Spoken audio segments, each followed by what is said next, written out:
Hello. ഞാൻ കുറേ വാട്ടായി ഈറ്റിൻ്റെ ഡേയും നൈറ്റും ഒക്കെ ചെയ്തിട്ടുണ്ടെങ്കിലും വാട്ടായി ഈറ്റിൻ ഫ്ലൈറ്റ് ഓർ എയ്റ്റിൻ്റെ ഫ്ലൈറ്റ് ഇതാദ്യമായിട്ടായിരിക്കും കേട്ടോ.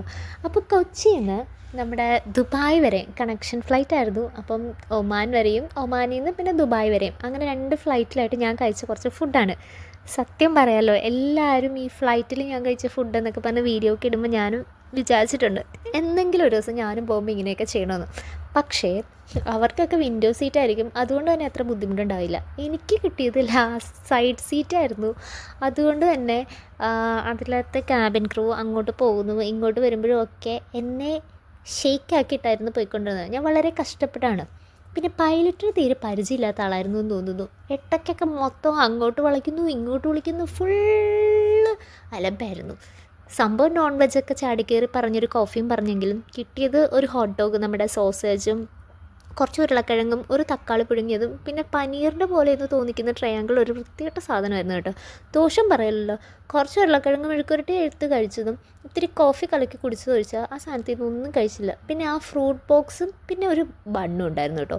ആ ബണ്ണ് അടിപൊളിയായിരുന്നു. ഐ മീൻ റൊട്ടിയിൽ ഒരു സൈഡിൽ ബട്ടറും ഒരു സൈഡിൽ നമ്മുടെ സ്ട്രോബെറി ജാമും പുരട്ടിയിട്ട് കഴിച്ച് കഴിഞ്ഞാൽ ഇത്ര ടേസ്റ്റ് ഉണ്ടെന്ന് ഞാൻ ആദ്യമായിട്ടാണ് മനസ്സിലാക്കിയത്. മേ ബി ഭൂമിയിൽ നിന്ന് വളരെ ഉയരത്തിൽ നിൽക്കുന്നത് കൊണ്ടാണോ എന്നറിയത്തില്ല.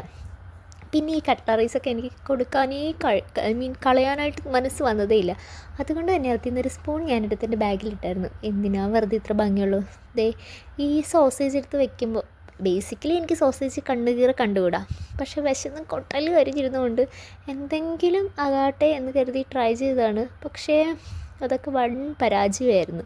അതിൻ്റെ മുഖത്തെ എക്സ്പ്രഷൻ കാണുമ്പോൾ അറിയാം ഞാൻ ഭയങ്കര സീരിയസ് ആയിട്ട് ചെയ്യുന്ന പോലെയൊക്കെ തോന്നും. സീരിയസ് ആയിട്ടല്ല, വിശന്ന് കുടൽ കരിഞ്ഞിട്ടും വയ്യ. ഈ സാധനങ്ങൾക്കൊക്കെ ആണെങ്കിൽ ഒരു വൃത്തികെട്ട ചൊവയും, അതിൻ്റെ ഇടയിൽ എൻ്റെ ഫോണാണെങ്കിൽ ഇപ്പോൾ വീഴും എന്നുള്ള രീതിയിലുമായിരുന്നു. ഞാൻ പറഞ്ഞതേ ഈ ബണ്ണിൻ്റെ കാര്യം കേട്ടോ. ഈ ബണ്ണിൻ്റെ വൺ സൈഡ് നമ്മൾ സ്ട്രോബെറിയും വൺ സൈഡ് ബട്ടറും അപ്ലൈ ചെയ്തിട്ട് കഴിക്കാൻ നല്ല ടേസ്റ്റ് ഉണ്ടായിരുന്നു. അതിത്ര ഉയരങ്ങളിൽ ഇരിക്കുന്നതുകൊണ്ട് മാത്രമല്ല, ആ കോംബോ നല്ലതാണെന്ന് ഞാൻ പറഞ്ഞു കേട്ടിട്ടുണ്ട്. അത് മാത്രമായിരുന്നു കേട്ടോ എനിക്കൊരാശ്വാസമായിട്ട് തോന്നിയത്. പിന്നെ ഞാൻ ഉണ്ടാക്കിയ ആ ഇൻസ്റ്റൻറ്റ് കോഫി. അതിനുശേഷം പിന്നെ ഈ ഫ്രൂട്ട് ബൗളിൽ സത്യം പറഞ്ഞാൽ ആ ഫ്രൂട്ട്സൊന്നും ഞാൻ ഇതിനു മുന്നേ കഴിച്ചിട്ടില്ല. ചിലപ്പം ഞാൻ കഴിക്കാത്ത പല ഫ്രൂട്ട്സും ആയിരിക്കും, നോർമൽ ഫ്രൂട്ട്സ് ആയിരിക്കും കേട്ടോ. 2-3 ഒരു പേരിന് കഴിച്ചു. ഇവിടുത്തെ വെള്ളമൊക്കെ അങ്ങനെ ചെറുതായിട്ടായിട്ടാണ്. ഇത് നമ്മൾ ഒമാനിൽ നിന്ന് ദുബായിലേക്ക് വന്നപ്പോഴത്തേക്ക് കിട്ടിയതാണ്. ഇത് അവരൊരു ടർക്കിഷ് റൊട്ടി എന്നാണ് പറയുന്നത്. കുറച്ച് നമ്മുടെ നാട്ടിലെ എള്ള് പോലത്തെ എന്തോ സാധനങ്ങളൊക്കെ ഇട്ടുണ്ടാക്കിയ ഒരു കൊച്ചു റൊട്ടി കഷ്ണം. അതിൻ്റെ അകത്ത് ബട്ടറാണെന്ന് തോന്നുന്നു, അൺസോൾട്ടഡ് ബട്ടറായിരുന്നു. വലിയ ടേസ്റ്റൊന്നും ഇല്ലായിരുന്നു. ഈ ചിപ്സ് കിട്ടി, അത് ഞാൻ കഴിച്ചില്ല. പകരം എൻ്റെ കയ്യിലുണ്ടായിരുന്ന ഒരു കിറ്റ്കാറ്റ് കഴിച്ചിട്ട് കുറച്ച് വെള്ളം കുടിച്ചിട്ട് കിടന്നുറങ്ങി. അപ്പോൾ ബൈ.